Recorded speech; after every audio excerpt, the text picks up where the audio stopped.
Assalamualaikum warahmatullahi wabarakatuh. Perkenalkan, nama saya Fikri Nur Fakih Muhammad dari Prodi Sistem Informasi. Di sini saya diberikan tugas oleh dosen pembimbing saya, yaitu Pak Adam, untuk menjelaskan materi yang sudah beliau pernah sampaikan, yaitu ada function, lalu ada array dan string, class, object, encapsulation, inheritance, polymorphism, stack, queue, dan linked list. Oke, apa itu function? Function adalah sebuah block code yang digunakan untuk mempermudah kita dalam membuat program. Function ini bisa kita buat atau bisa kita panggil secara berulang-ulang. Cara membuat function yaitu dengan kata kunci function, lalu memberikan nama function, lalu memberikan kurung awal dan kurung tutup. Oke, di sini saya sudah menyiapkan kodenya. Di sini yang perlu diperhatikan untuk membuat function, yaitu membuat kata kunci function terlebih dahulu, function, lalu setelah function, kata kunci function, kita bisa menambahkan nama function. Nama function ini bebas, secara kalian ya. Lalu di sini ada parameter. Nah, parameter ini secara default memang tidak ada, tapi bisa menyesuaikan jika diperlukan. Di sini saya sudah membuat function defaultnya, function dengan nama sayHello, lalu kita tulis argumennya echo hello world. Lalu untuk menampilkan function ini ke dalam browser, kita harus memanggil function itu lagi, say hello. Kita buka, hello world. Lalu berikutnya ada function dengan parameter. Di sini saya memberikan contoh function dengan parameter. Saya membuat function nama dengan parameter di dalamnya adalah nama. Dan kita echo nama saya adalah nama, saya tinggal di Bekasi. Lalu kita print lagi, dan kasih nama di parameternya adalah Andi. Kalau kita buka, nama saya Andi, saya tinggal di Bekasi. Saya tinggal di Bekasi. Lalu di sini saya memberikan function dengan return value. Nah, apa bedanya return dengan echo? Return ini adalah mengembalikan ya. Jadi kita perlu membuat echo atau print R lagi setelah argumen ini ditutup. Jadi di sini saya sudah memberikan contoh. Sini saya membuat nama function kali 2 angka dengan parameter angka. Lalu kita kembalikan parameter angka ini dengan kali 2. Lalu untuk menampilkan kode ini, kita harus menampung function tadi ke dalam sebuah variabel. Lalu variabel itu baru kita tampilkan menggunakan echo atau print R. Seperti ini. 10. Kalau misalnya kita hapus ini ya, kita tidak membutuhkan, kalau kita hapus ya, untuk kode yang sama seperti ini, atau ini, kita refresh, ini tidak akan muncul karena ini belum kita print atau belum kita ini baru mengembalikan nilainya aja, belum kita print. Untuk cara printnya itu kita membuat variabel untuk menampung dari return value-nya. Lalu di sini kita echo lagi. Echo-nya itu adalah penampung dari return value. Kalau kita refresh, kita save dulu. Kita refresh. Nah, baru muncul. Lalu yang terakhir ada beberapa parameter. Jadi parameter ini bisa dimasukkan lebih dari satu ya, bisa 2, bisa 3, bisa 4, tergantung dari kalian membuat programnya. Bisa fleksibel. Lalu di sini saya memberikan contoh luas persegi panjang, function dengan nama luas persegi panjang. Di dalam function ini ada 2 parameter, yaitu panjang dan lebar. Lalu kita buat perumpamaan, di sini ada argumennya, luas, variabel luas yang menampung parameter panjang dan lebar. Jadi panjang dan lebar disimpan di variabel luas dan dikembalikan dengan variabel luas. Lalu untuk menampilkannya, di sini kita memberikan variabel luas, sebuah function dengan ada nilai di dalamnya Untuk yang pertama itu untuk yang pertama ini nyambung ke panjang, dan yang kedua itu nyambung ke lebar, seperti itu. Dan untuk memisahkan dua parameter membutuhkan koma ya, jangan lupa koma ya. Lalu kita print echo luas. Kalau kita lihat di browsernya 200, karena 10 dikali 20 dengan 200. Oke, seperti itu untuk membuat function. Oke, kita lanjutkan. Yang berikutnya ada array. Apa itu array? Array adalah sebuah program yang bisa menampung banyak data, bisa asosiatif dan numerik, dengan menggunakan satu variabel. Array ini bisa kita buat dengan menggunakan kurung siku. Buka kurung siku. Lalu indeksnya dimulai dari angka 0. Macam-macam array-nya. Di sini pertama kita buat sintaks array dulu, yaitu untuk menampung sebuah array membutuhkan satu variabel. Di sini saya membuat variabel buah. Lalu kita bungkus menggunakan kurung siku. Di sini di dalamnya ada buah manggis, buah pisang, buah jambu. Ini kita sudah membuat array secara sederhana. Lalu kita print indeks 2. Indeks 2 di sini yang di-print bukan pisang, melainkan jambu, karena indeksnya dimulai dari angka 0. Jadi di sini 0, 1, 2. Maka yang di-print adalah jambu. Oke. Lalu kita membuat lalu di sini ada array asosiatif. Apa itu array asosiatif?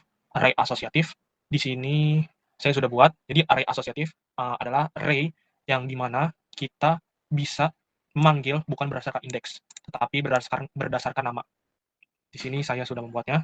Di sini ada nama. Lalu value-nya ada fakih. Di sini nim dari 1, 2, 3 sampai 6, jurusan sistem informasi. Kalau ini kita print, kita manggil nama. Ini disebut array asosiatif, dan yang keluar akan keluar di sini adalah fakih. Ini array asosiatif fakih. Gimana kalau kita manggil sistem informasi? Tinggal ganti aja. Di sini akan keluar sistem informasi. Itu ya teman-teman. Oh ya, array asosiatif biasanya atau harus menggunakan ini sama dengan lebih kecil untuk menandakan kalau ini adalah value-nya. Lalu ada numerik.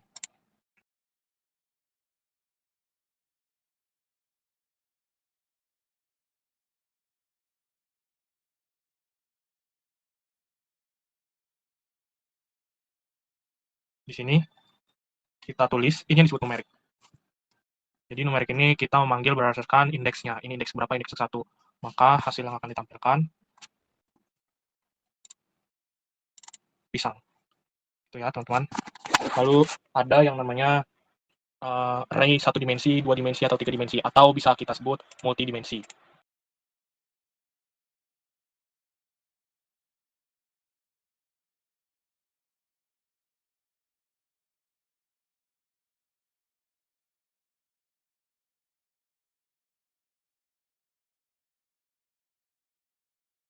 Ini sudah saya buat.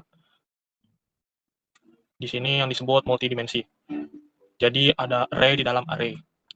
Nah, di sini coba kita buka array multidimensi. Nah, kelas 11. Di sini ada nama dan nilainya. Di sini kita print atau kita tampilkan yaitu indeks pertama. Di sini indeks pertama itu di sini ya. Ini indeks pertama dengan indeks 0. 0 berarti di sini. Kan ini 0 1, ini 0 1. Jadi ini yang disebut multidimensi. Ini bisa lebih dari 2 atau di dalamnya nanti ada array lagi di dalamnya, itu bisa. Jadi di sini juga ada indeks baru lagi, indeks semakin banyak data yang dimasukkan ke dalam array atau array multidimensi akan semakin banyak ketika di-print untuk menangkap atau menampilkan objek yang mau di-print. Lalu berikutnya ada string. Apa itu string? String adalah kumpulan karakter yang digunakan untuk menyimpan teks. Jadi di PHP ini ada beberapa kunci atau ada beberapa key string yang bisa kita gunakan, yaitu ada strlen. Jadi strlen ini digunakan untuk menghitung panjang string. Lalu ada string to upper, str to upper, digunakan untuk membuat huruf besar semua. Dan kebalikannya ada str to lower, ya digunakan untuk membuat huruf kecil dari huruf besar menjadi huruf kecil semua. Lalu ada unverse. Jadi unverse itu untuk membuat huruf kapital di huruf pertama. Lalu ada substring atau substr, yaitu mengambil bagian dari teks tersebut. Lalu ada yang paling sering str replace untuk mengganti teks. Lalu explode. Explode ini untuk memecah string menjadi array.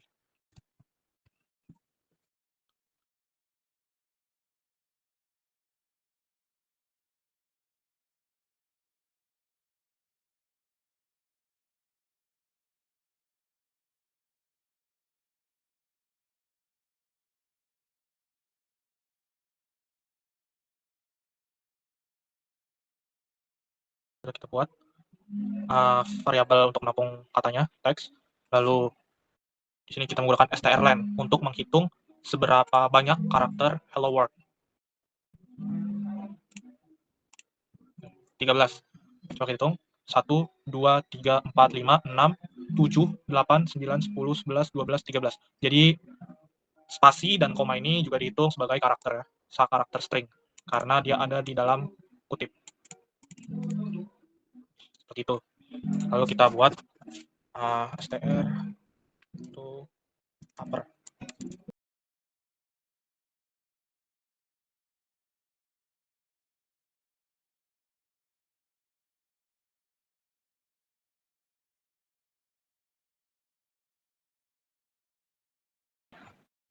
Nah, hello world. Jadi str to upper ini gunanya untuk membuat semua karakter menjadi kapital. Gunanya untuk membuat semua karakter menjadi kapital. Jadi teks yang ada di sini menjadi huruf kapital semua. Hello world. Seperti itu. Selanjutnya kebalikannya str to lower.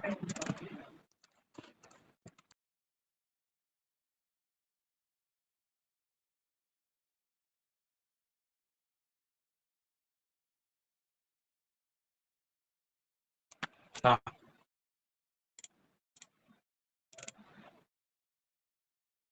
lupa echo dulu. Nah, di sini gunanya str to lower. Str to lower itu gunanya untuk memberikan atau mengganti seluruh kata menjadi huruf kecil semua. Yang darinya huruf besar, world-nya menjadi besar, world-nya besar menjadi kecil semua. Ini adalah fungsi str to lower. Lalu selanjutnya ada UC first.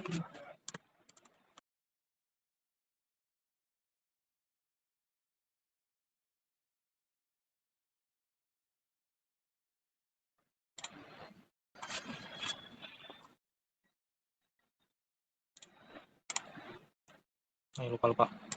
Maaf guys. Hello world.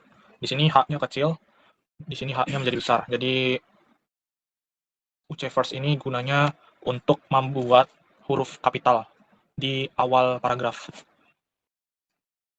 Lalu berikutnya ada sub str. Oke, di sini saya sudah membuat sub str. Jadi sub str ini gunanya untuk mengambil sebagian dari string. Nah, di sini saya buat variabel text untuk menampung hello world. Jadi kita mau ambil nih misalnya world-nya yang pengen kita ambil. Nah, kita ambil dari sebelah kiri. Jadi di sini dari sebelah kiri itu ada berapa karakter untuk nyampe di hello world ini. Untuk nyampe di world ini. Ada 1, 2, 3, 4, 5, 6, 7. 7 itu termasuk dari koma sama spasi. Lalu selanjutnya ada str.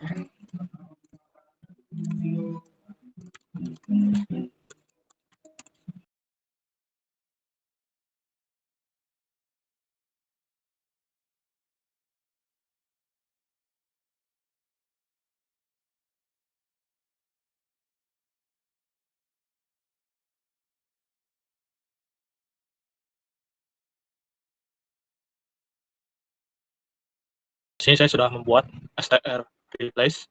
Jadi str replace ini adalah sebuah karakter dari string, gunanya untuk mengganti kata yang ada di sini atau yang ingin kalian ganti menjadi kata yang baru.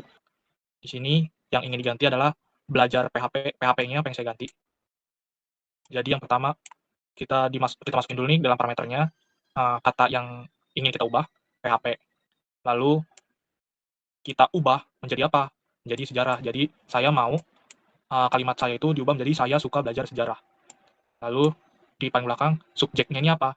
Subjeknya itu dari variabel teks. Jadi hasilnya seperti ini. Saya suka belajar sejarah. Kalau ini kita hapus,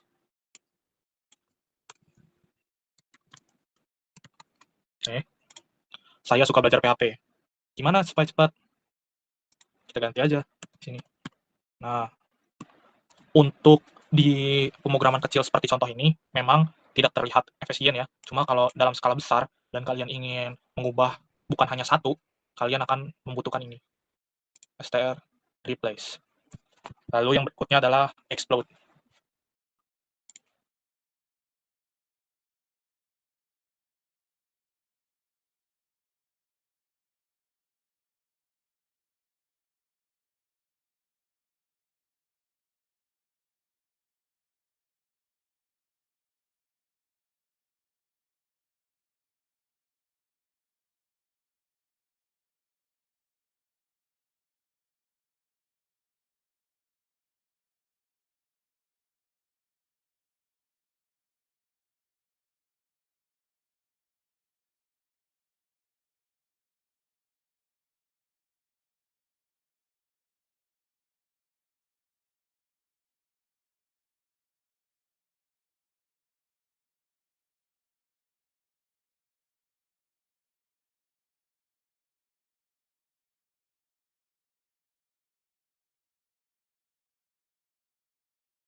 Explode ini adalah sebuah pemisah untuk string menjadi sebuah array.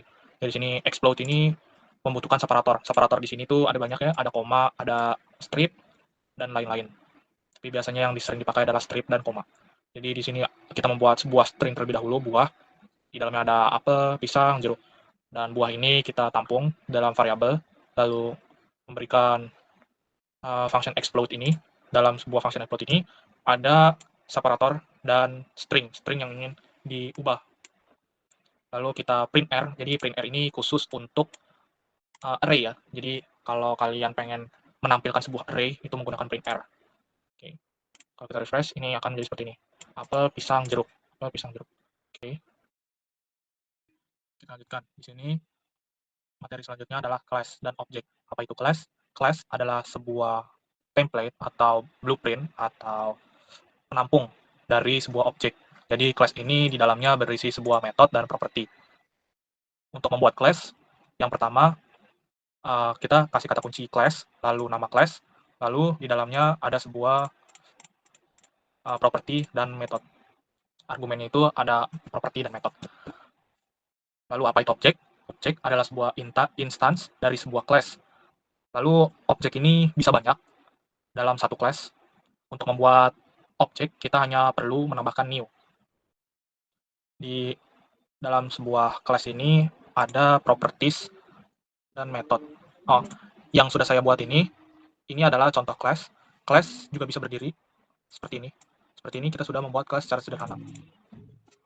Untuk membuat objek, kita harus tambah properties, yaitu misal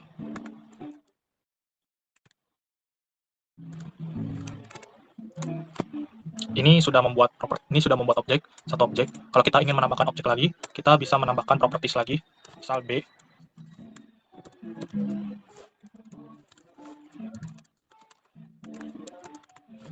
Di sini ada dua objek dalam satu properties. Ada dua objek dalam satu class. Ini tidak ada, soalnya di dalamnya belum diisi method dan properties. Materi selanjutnya ada encapsulation atau pembungkusan.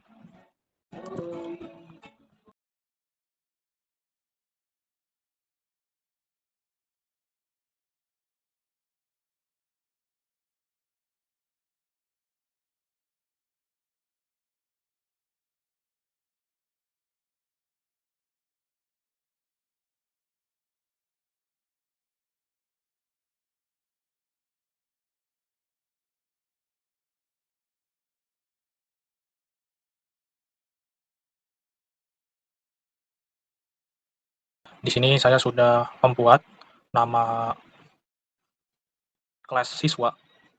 Di sini kita kasih var public dengan variabel nama. Jadi di sini ada public function, kita buat metodenya public function set nama untuk menampung nama. Jadi function ini untuk menampung nama. Lalu kita kasih parameter n, variabel n, this nama, maksudnya di sini adalah mengambil dari variabel nama. Jadi kalau function ini bukan global, bukan karakter global, makanya harus dikasih this untuk memberitahu kalau nama ini dari variabel nama yang ada di public, ada di propertinya. Lalu di sini sama dengan n, jadi n ini untuk menampung nilai nama, lalu kita buat variabel lagi, buat metode lagi untuk menampilkan nama. Di sini kita kasih function dan diberi nama get nama. Lalu untuk menampilkannya, di sini kita bisa membuat variabel baru atau var baru untuk var atau properties ya. Variabel atau properties baru untuk membuat objeknya. Di sini objeknya adalah siswa. Objek siswa yaitu lalu nama. Kita memasukkan objeknya yaitu Andi. Lalu kita print echo get nama Andi. Begitu kira-kira. Lalu berikutnya ada inheritance atau pewarisan.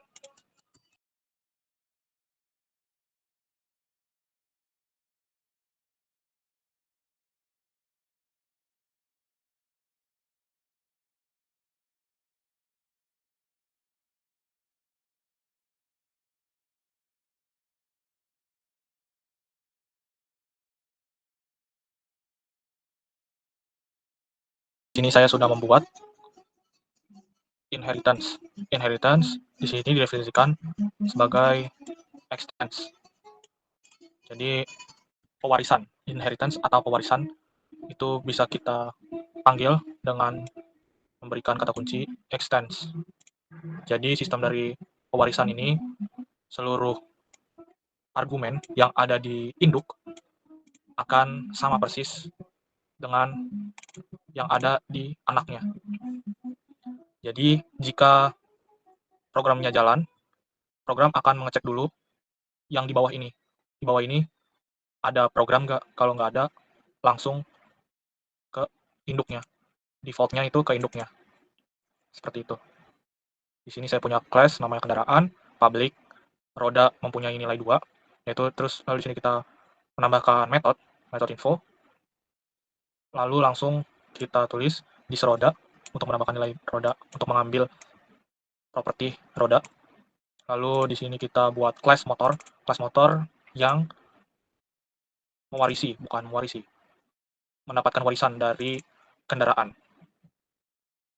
Jadi ketika ditulis objek motor ini, kelas motor ini akan dicek ada argumen atau tidak. Jika tidak ada, maka argumennya nyambung ke default, yaitu kendaraan. Seperti itu. Kalau kita running, error ya. Kita save. Nah, ini adalah mobil dengan 2 roda. Motor. Pak. Ini adalah motor dengan 2 roda. Oke. Seperti itu. Lalu selanjutnya ada polymorphism.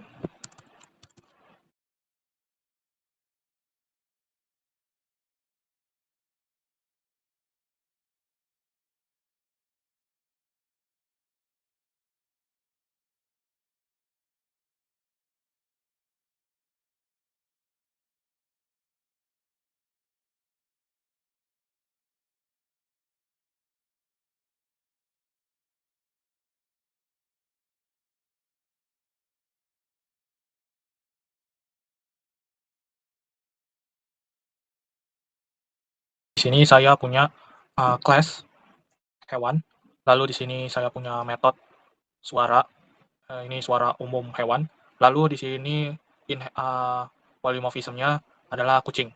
Polymorphism adalah kucing. Jadi kucing itu bersuara miau, miau.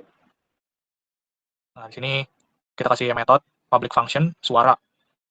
Di sini kita tambahin objeknya, binatang, new, kucing, suara. Jadi kita lihat miau. Karena ini adalah function yang sama, tetapi mempunyai properti yang berbeda. Itu yang disebut dengan extends. Extends dari polymorphism. Jadi extends ini bisa turunan, pewarisan, dan polymorphism.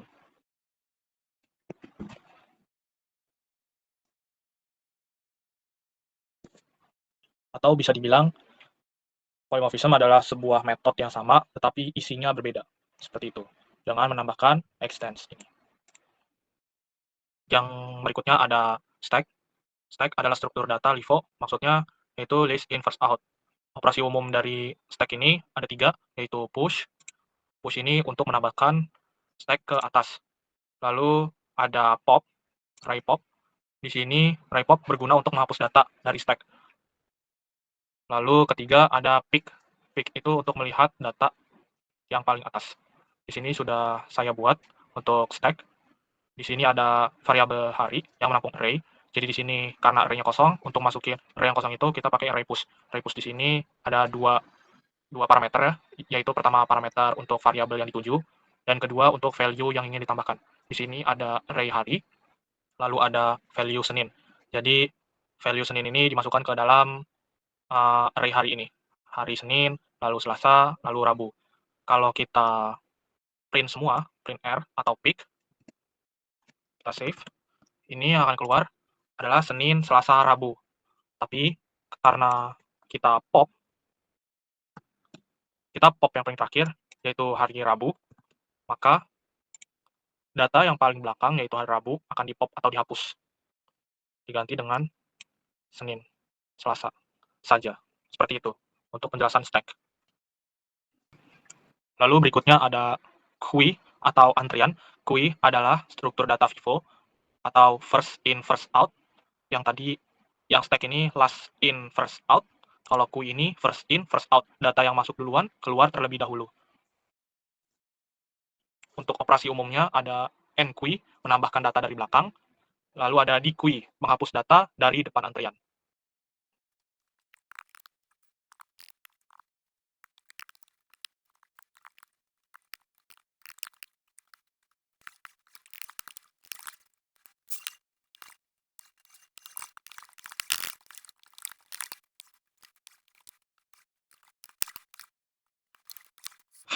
Oke, di sini sudah saya buat dengan variabel queue, array kosong. Di sini itu enqueue, yaitu memasukkan. Ini kita coba aja. Enqueue maksudnya masukkan antrian. Yaitu di sini dimasukin Andi, Jamal, Supri. Nah, kita save dulu. Lalu kita cari, kita buka. Nih. Yang keluar dari antrian adalah Andi. Kalau tadi stack yang keluar Supri, kalau yang queue yang keluar adalah Andi. Kalau yang stack tadi yang keluar Supri ya, Supri. Kalau yang queue keluar Andi. Ini yang disebut dengan first in, first out. Oke, seperti itu.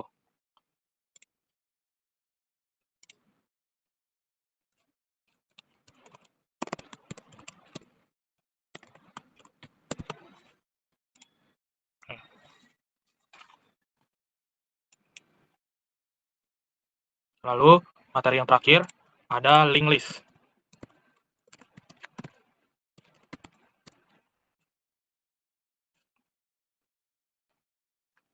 Apa itu linked list? Linked list adalah struktur data di mana setiap elemen menyimpan nilai dan referensi ke elemen berikutnya. Konsep sederhananya adalah node, data, lalu next.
Oke, yang terakhir ada linked list. Apa itu linked list?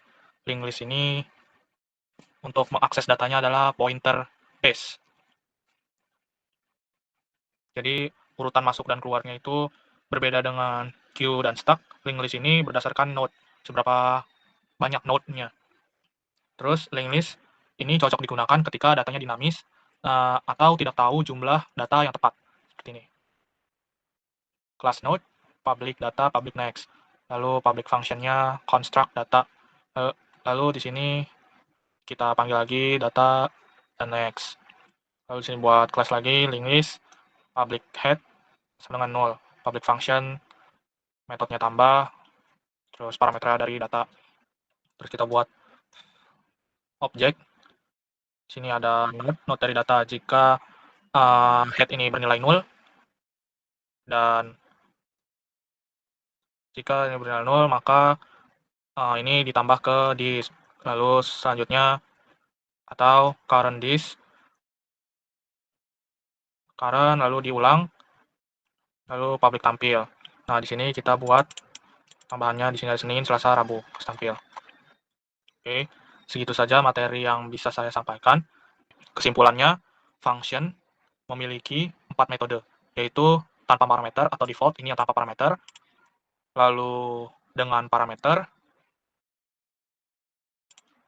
ini dengan parameter, lalu dengan return value, ini dengan return value. Jadi kalau return ini kenapa harus return? Karena untuk menyimpan dari function ini lalu bisa kita keluarkan ketika kita membuat variabel penampung dari return itu tersebut. Lalu berikutnya ada beberapa parameter. Jadi di dalam function bisa dimasukkan beberapa parameter.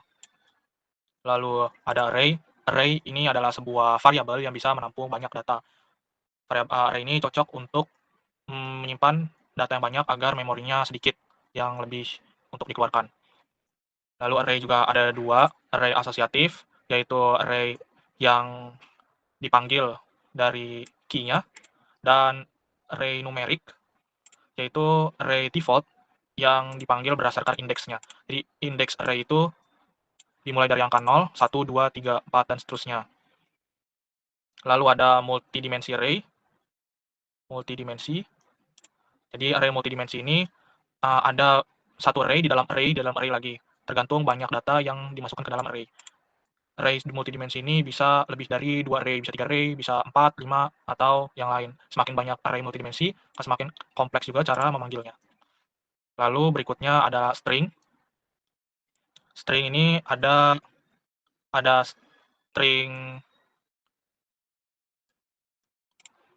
unverse, yaitu untuk membuat kata atau kalimat yang ada di depannya menjadi huruf kapital. Seperti itu. Lalu ada substr. Ini untuk menghapus atau menampilkan sebagian dari string atau sebagian dari kalimat. Lalu ada string to upper. String to upper untuk membuat semua string yang ada di kalimat di suatu kalimat ini menjadi kapital semua. Lalu ada kebalikannya, string to lower, yaitu untuk membuat semua huruf menjadi huruf kecil semua. Lalu ada string length, yaitu untuk menampilkan jumlah dari string yang ada yang dimasukkan untuk menghitung jumlah, termasuk spasi dan koma ini. Lalu ada string replace atau mengganti. Jadi di sini sudah dijelaskan kalau string replace itu untuk mengganti. Misal saya pengen mengganti PHP dengan sejarah, jadi membutuhkan string replace ini. Lalu yang berikutnya ada class. Apa itu class? Class itu sebuah penampung atau sebuah wadah untuk menambahkan properti atau metode dari sebuah objek. Dan objek sendiri adalah instance dari sebuah class itu sendiri. Jadi ada kalian bisa membuat banyak objek di dalam satu class gitu. Lalu berikutnya ada encapsulation. Encapsulation adalah proteksi data dengan menggunakan private. Nah, seperti ini. Lalu berikutnya ada inheritance. inheritance, yaitu pewarisan. Pewarisan ini singkatnya suatu kelas akan menerima warisan dari kelas induk. Ini yang disebut kelas induk. Jadi kendaraan ini adalah kelas induk dan anaknya itu adalah kelas motor. Jadi apa yang ada di kelas induk ini berlaku juga di kelas motor. Kalau kita panggil atau kita buat objek motor dari kelas motor, maka objek ini akan menampilkan apa yang ada di dalam kelas induk. Seperti itu. Lalu ada polymorphism. Polymorphism. Nah, ini sama seperti inheritance atau pewarisan menggunakan extends. Tapi bedanya polymorphism ini untuk membuat satu fungsi tetapi berbeda isi. Nih, seperti ini. Satu fungsi tapi berbeda isi. Polymorphism. Lalu yang berikutnya ada stack. Stack. Apa itu stack? Singkatnya, stack itu adalah last in first out. Jadi apa yang kita masukin dan apa yang kita hapus itu kalau dihapus data yang terakhir yang terhapus karena dia merupakan last in first out. Nah, berbeda dengan queue. Berbeda dengan queue. Queue ini FIFO atau first in first out. Jadi apa yang dimasukkan dan apa yang ditampilkan itu sama dari atas. Misalnya ini kita hapus dari antrian queue atau dari data queue, maka yang keluar maka yang terhapus adalah data yang paling depan atau andi. Seperti itu. Lalu yang terakhir ada list.